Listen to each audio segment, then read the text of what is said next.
Okay, good evening everyone. It's your favorite time of the day, 11 p.m. But 11 p.m. is always relative. It depends. In New York it's 4 p.m. Or what time is it in New York? 5 p.m. And here it's basically breakfast time, considering what we still have to do tonight. So it's 6:05. So here we go.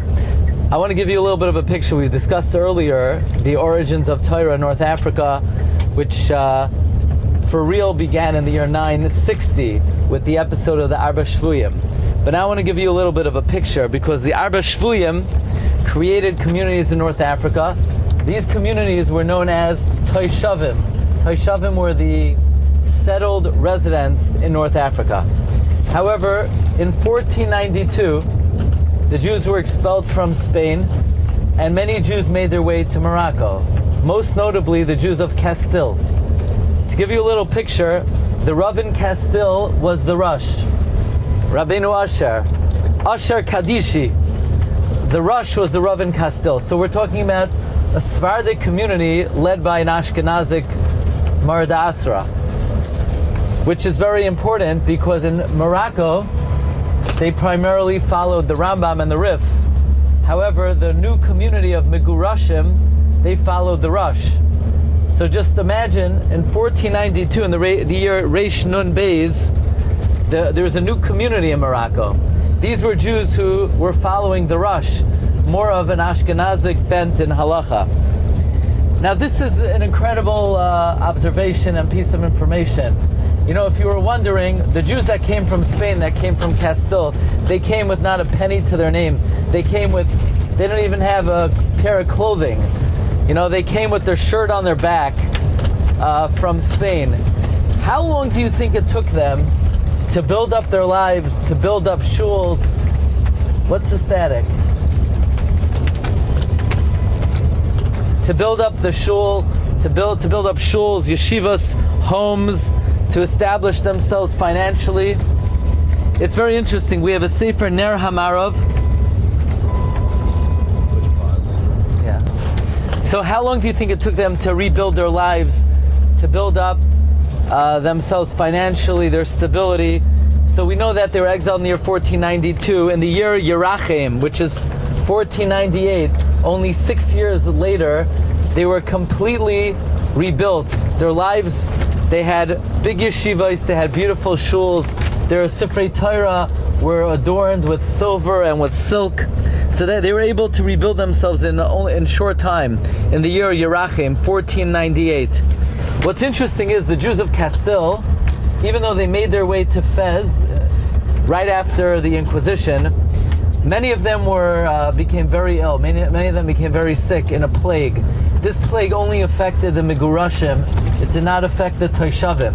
So apparently the Jews who had already been living in Morocco had developed an immunity to this plague, but the Gerushim from Spain were very much affected by this plague. In any event, in 1498 already, they become very settled, they build themselves up financially, and Rabbi Yitzchak Yosef, in his Sefer Ein Yitzchak, where he talks about the imperative of Jews who come to Eretz Yisrael to follow the opinion of the Beis Yosef, he says that when the Gerushim came to Morocco in the year 1492, and then later on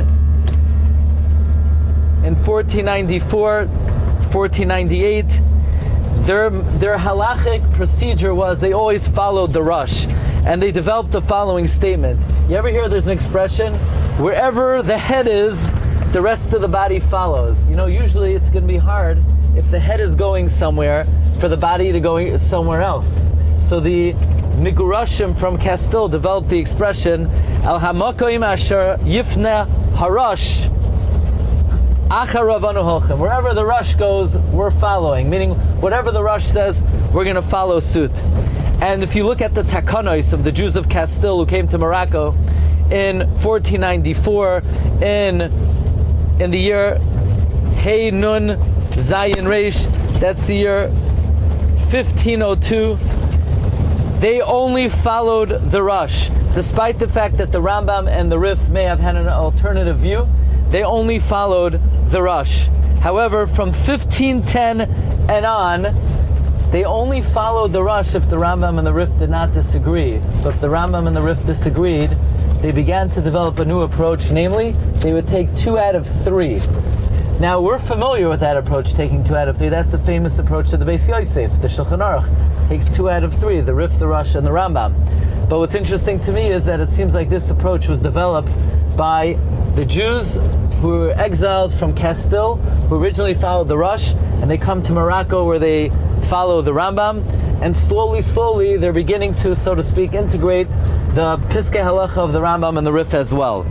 So this is just to give you a little bit of a flavor that now in Morocco you have 2 streams of Jews. You have Gerushim, the Jews who are exiled from Spain, and you have the Toshavim, the Jews had been living there for centuries. So today we were Zoicha to be. Was it today or was it yesterday? But today we were Zoicha to be by the kever of Rabbeinu Moshe, the father of the Harakiah HaKadosh. Rabbeinu Chaim, the grandfather of the Harakiah HaKadosh. Rabbi Elazar di Avila, the nephew of the Harakiah HaKadosh, who, by the way, I didn't have a chance to say, the Rabbi Elazar di Avila was the Gilgal of Rabbi Elazar ben Horkinas the Tana. Oh, wow, people just started waking up. That's amazing. Did you have that dream also? Because that was a dream that the parents of Rabbi Elazar di Avila had, that their son, Elazar di Avila, was the Gilgal of Elazar ben Horkinas. It's amazing. People just woke up. They were in a deep sleep. They haven't slept in days, but that got them up. Okay, it's good to know. The Gilgulim will always do it. Now I'm going to reveal who you're a Gilgal of. They're not laughing. They're worried. And not now. We need a few more days of preparation for that. Okay, so this is all a lead up. We know the Harakiah HaKadosh wrote a sefer on Chumash, Arachayim. He also wrote a sefer on Shas. He also wrote a sefer on Yoredeah. His sefer on Yoredeah is called Pri Tayar. And in Siman Lamed Tes Ois Lamed Beis, the Harakiah HaKadosh discusses a very big machlokes that erupted here in Morocco between the Gerushim and the Toshavim regarding Hilchos Treifos. If, let's say, you have an animal that has a sircha in the lung, in the reah, so if it has some kind of scab in the lung and you can't tell whether the lung has a mortal wound or not, so the Gerushim had a leniency that if you blow up the lung, you could discern whether the animal is a treif or not. However, the Toshavim were not lenient about this. And this became a very big machlokes. So one of the Gerushim themselves, whose name was Reb Chaim Ga'agin, he was machmir despite the fact that he was from the Gerushim. And the Harakiah HaKadosh says, look, I am not an eminent rabbi, but accept the truth from whoever you hear it. I feel this is something you're required to be machmir on. You cannot be lenient regarding the treifos of these particular lungs. So this was a very important halachic dispute regarding blowing up a lung to determine whether it's a treif or not. And it gives you a picture about the 2 different groups of Jews that are now established in Morocco. Gerushim, the Jews from Castile who were exiled from Spain, and the Toshavim, the Jews who were here for many centuries. And with that, I bid you farewell for now.